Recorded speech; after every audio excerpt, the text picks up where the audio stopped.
ꯑꯁꯤꯒꯤꯁꯦ ꯊꯛꯎꯔꯅꯨ ꯌꯥꯔꯔꯣꯏ ꯐꯔꯔꯣꯏ ꯁꯤ ꯊꯛꯑꯗꯤꯀꯣ ꯃꯁꯥ ꯅꯥꯔꯛꯀꯅꯤ ꯃꯌꯥꯝ ꯌꯦꯡꯉꯨꯅꯦ ꯒ꯭ꯔꯦꯞꯀꯤ ꯀꯩꯅꯣ ꯖꯨꯁꯅꯦꯕꯀꯣ ꯑꯗꯣ ꯃꯅꯨꯡꯗ ꯁꯨꯃꯥꯏꯅꯅꯦ ꯑꯩꯈꯣꯏꯒꯤ ꯀꯣꯛꯐꯥꯏ ꯀꯥꯕ ꯑꯗꯨꯃꯥꯏꯅ ꯇꯧꯔꯒ ꯂꯩꯔꯝꯃꯦ ꯌꯦꯡꯉꯨꯗꯨ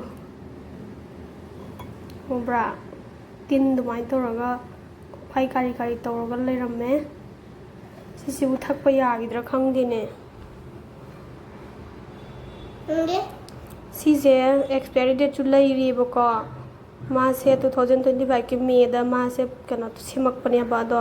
नवेम्बर फाव लेयेबा हजिति अगस्त लोरे सेप्टेम्बर निनको सेप्टेम्बर अक्टोबर नवेम्बर को था अनि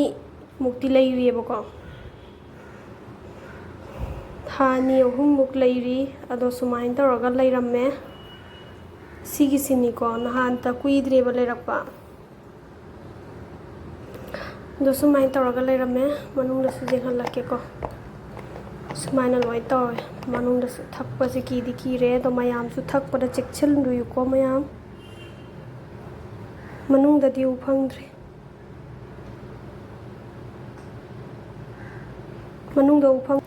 तो अमुक हाइदोकपनेबा आइना कोफाइ कारेदो मचा थौरनुको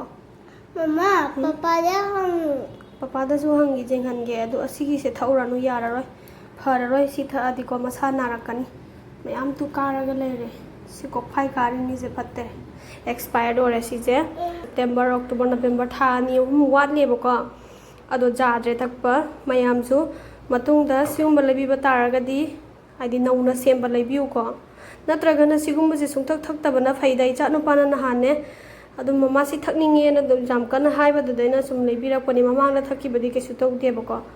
अदो हदकिसे